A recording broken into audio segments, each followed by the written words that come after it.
Capsule numéro 113. 113. Yes. Alors, on est toujours avec notre cher Robert T. Kiyosaki. Alors, moi, je vais commencer. Nos enfants riches et brillants.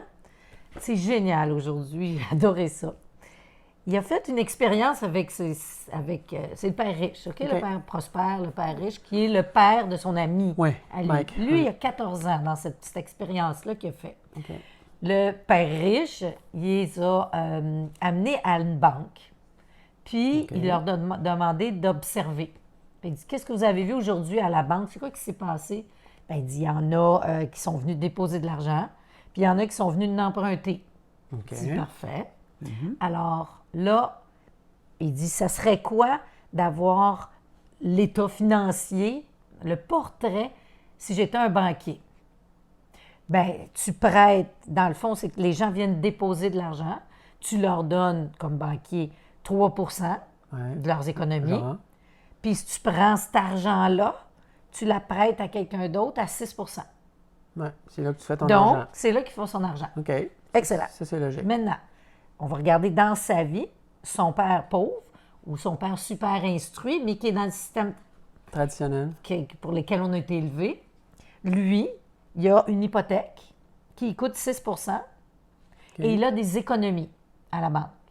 Ces économies sont dans son côté actif, mais il rapporte 3 Donc, lui perd Tout le temps. 3 tout le temps. Il ne se crée pas. On s'entend que c'est un exemple, là, parce qu'on n'est plus à ça dans les chiffres officiels aujourd'hui. Là. Non, mais C'est le concept. Oui, mais c'est le OK, concept que ça te coûte plus cher dans ton hypothèque que le rendement de tes économies. Ouais. Donc, ça ne marche pas. Ça ne marche pas. C'est appauvri. Fait que lui, le père riche ou pauvre, il a des emprunts à 6 Par contre, il émet, exemple, dans de l'immobilier ou dans autre chose, puis ça lui rapporte, mettons, 12 Il va chercher un Donc, c'est pourcentage. une bonne dette, une parce bonne que dette. sa dette, il rapporte. Parce qu'ils font une différence entre des bonnes dettes, des mauvaises dettes, des bonnes créances, des mauvaises créances. De savoir. Fait que un enfant qui apprend à rendre compte, qui est la définition de la comptabilité, OK. régulièrement pour avoir le portrait de sa situation, bien, ça lui permet de faire les bons choix pour ne pas être en déficit, mais plutôt avoir du rendement. Et tu vois ça super bon. Ben, c'est ça, c'est des concepts que si on apprenait ça jeune, Oui, à l'école ou ailleurs. oui. En tout cas, c'est vraiment... J'adore ta Ah non, lecture. c'est plein de trucs là, pour savoir comment l'enseigner. Puis il dit même souvent, regarde, ben donc, apprenez comme ça, montrez-leur, et des 3 tirelires.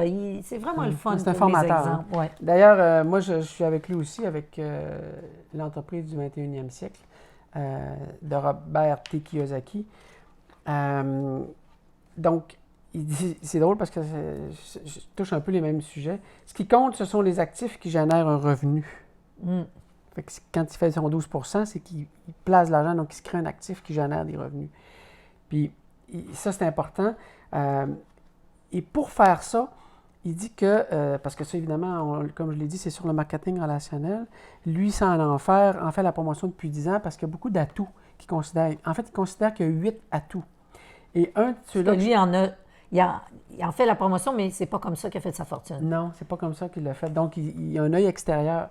Et il a identifié 8 actifs qui permettent de générer des revenus avec notamment ce type d'entreprise-là. Un, c'était une éducation financière fondée sur le monde réel, parce que tu es vraiment dedans.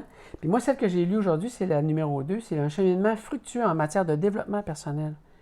En résumé, il dit, toute personne qui veut devenir prospère, c'est pas tant l'outil qu'elle va utiliser, que ce soit une entreprise traditionnelle ou une franchise ou le marketing relationnel.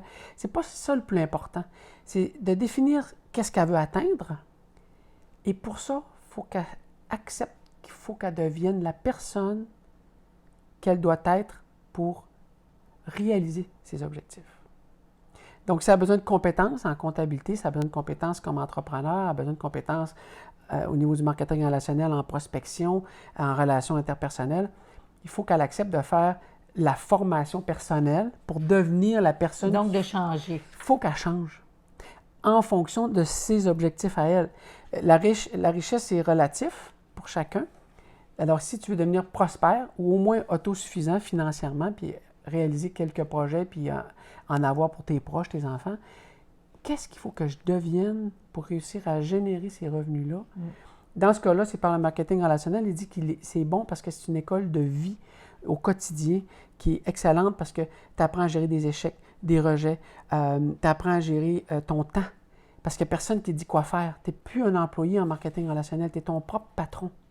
Comment gérer ton temps, puis tes actions, tes priorités. C'est très intéressant. Fait que, puis il finit en disant que les gens qui réussissent en marketing relationnel, c'est les gens qui perdurent dans le temps.